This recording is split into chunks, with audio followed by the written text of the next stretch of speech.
किसान साथियों राम राम। आशा और उम्मीद करता हूं कि आप सब ठीक ठाक होंगे। साथियों, हम चर्चा करने जा रहे हैं सोयाबीन के भाव के ऊपर। और आप सभी को पता है कि काफ़ी भारी मात्रा में किसान हमारे साथ जुड़े हुए हैं। वो हमारे द्वारा बताई गई बातों का फ़ायदा उठा रहे हैं। उन तक अनेक जानकारियाँ वीडियो के माध्यम से पहुँच रही हैं। और किसान होने के नाते सोयाबीन के भाव के बारे में किसानों को जो चिंता बनी हुई है, हम उस चिंता को लगातार दूर करने का प्रयास कर रहे हैं। इसीलिए हम आपसे कहते हैं कि सच्चाई और सच्चाई का साथ देने के लिए हमारे चैनल को सब्सक्राइब करें, हमारे साथ जुड़िए और आने किसानों और अपने मित्रों तक शेयर करिए। साथियों, आप सभी को पता है कि इस सप्ताह में सोयाबीन के भाव में गिरावट देखी गई है। इस गिरावट का कारण भी मैंने आपको बताया कि विदेशी तेलों में मंदी का माहौल बना है। और वो मंदी का माहौल मलेशिया और इंडोनेशिया जैसे देशों ने जो पाम ऑयल को अपने देश के में अपने अधिकरण अपने कब्जे में लेने की जो बात कही और कंपनियों द्वारा सरकार को नए देकर के बाज़ार में माल काटने की जो बात कही गई, उसके हिसाब से खाद्य तेलों के भाव में मंदा दिखाई गया। एक अफवाह फैलाई गई कि भारत की और अमेरिका की डील होने जा रही है। जो डील होनी थी वो तो हो चुकी। सौदा होना था तो 14 जुलाई से पहले किसी प्रकार की कोई संभावना दिखाई नहीं दे रही थी, परंतु बाजार में अफवाह फैली और बाजार दब गया। जब हाईएस्ट भाव बने थे, हमने ये बात कही थी कि सोयाबीन के अंदर ना भारी तेजी है ना भारी मंदी है। हम आज उस बात का सबूत देते हुए आपको बता देना चाहते हैं कि कल भी बाजार में बढ़ा था, आज भी बाजार बढ़ा है और 250-300 रुपये 2 दिन में बढ़ चुका है। बाजार में बढ़ना और घटना एक स्वाभाविक है, ये बाजार का काम भी होता है।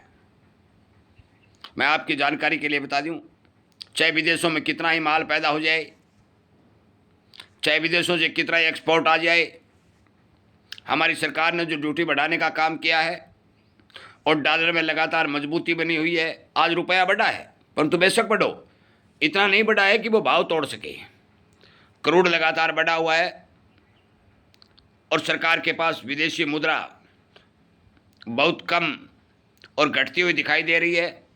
सरकार ने ड्यूटी बढ़ाते हुए किसानों को सोयाबीन, मूंगफली आदि तिलहन फसलों की बिजाई की और रुझान बनाने की बात स्वीकारते हुए इस ड्यूटी को तत्काल प्रभाव से लगाने का जो काम किया है, किसी प्रकार की गिरावट की संभावना दिखाई नहीं दे रही है।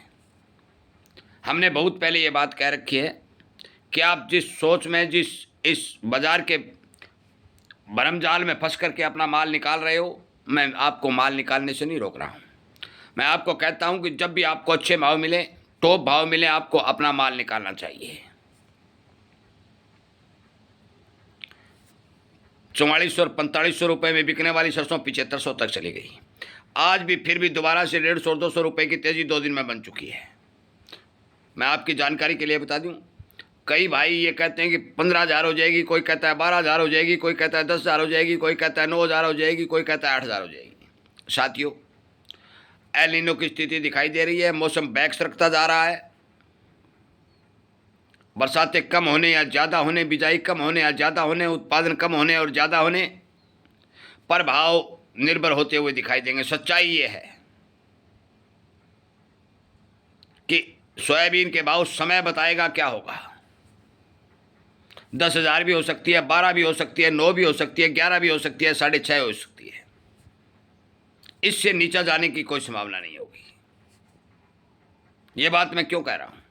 यदि भारी भरकम आयात होकर के सामान आता है तो भी ये भाव स्टॉप मजबूती के साथ चलने का काम करेंगे, क्योंकि आगे हमारे देश में ऑलरेडी कमी है।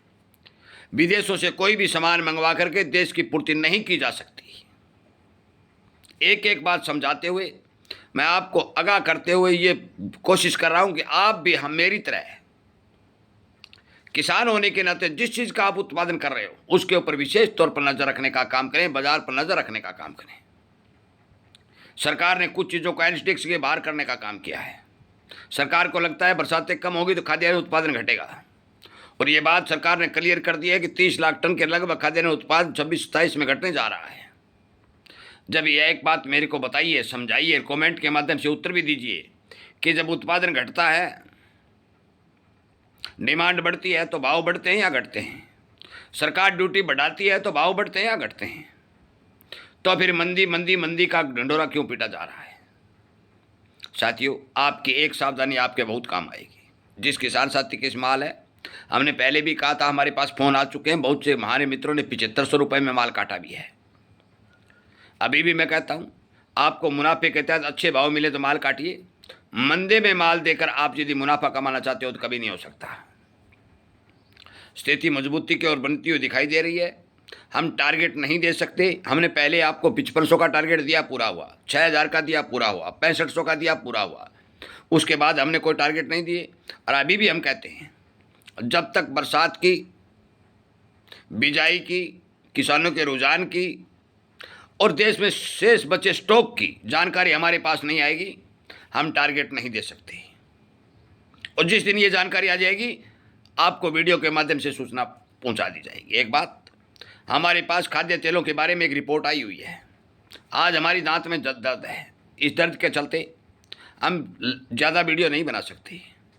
कल दोपहर को खाद्य तेलों के ऊपर एक वीडियो बना करके आपको जानकारी देने का काम किया जाएगा। ये सूचना सभी किसानों तक पहुंचा दें। जो आपके मित्रों, दोस्तों और रिश्तेदारों, उनको ये भी कह दें कि हमने जो बात लगातार कही है वो सच्ची हुई है। हमने जो मुहिम चला रखी है वो स्टीक और किसानों को फ़ायदा पहुंचाने वाली है। और आगे भी हमने सोयाबीन की बिजाई के खाद के बारे में आपको एक वीडियो बनाकर अपलोड कर दिया है कि सोयाबीन में इन खादों का प्रयोग करिए, आपको फ़ायदा होगा। आगे खाद्य तेलों की रिपोर्ट हम कल देंगे। सोयाबीन में आने वाली बीमारियों की रोकथाम की रिपोर्ट जो वीडियो है वो समय समय पर आपके पास पहुँचते रहेंगे। हमारे साथ जुड़ोगे, हमारे द्वारा कही गई बातों का विचार करके खेत में काम करोगे तो 1000% आपका उत्पादन बढ़ेगा। हम विश्वास के साथ कहते हैं। किसान होने के नाते इससे बड़ा हम आपको वादा कुछ नहीं दे सकते। हमारा अनुभव है और हमारे अनुभव के आधार पर हमने जिस घरेलू चीज़ों का इस्तेमाल करके हमारा उत्पादन बढ़ाया है, हम उन्हीं सब चीज़ों की जानकारी आप तक पहुंचाने का काम करेंगे। मैं उम्मीद करूंगा कि ये वीडियो आप ज़्यादा से ज़्यादा किसानों तक पहुंचाएंगे, उन्हें समझाएंगे, उन्हें सचेत करेंगे और हमारी बातों पर विचार करने के लिए उनको प्रोत्साहित करेंगे ताकि वो जाग सकें और आगे किसानों को जगा सकें। वीडियो सुनने के लिए, शेयर करने के लिए, आपने आप हमारे चैनल के साथ जुड़ने के लिए आप सबका धन्यवाद करते हुए मैं इस वीडियो को विराम देता हूं। उम्मीद करूंगा कि ज़रूर आप इस बारे विचार करेंगे। जय हिंद।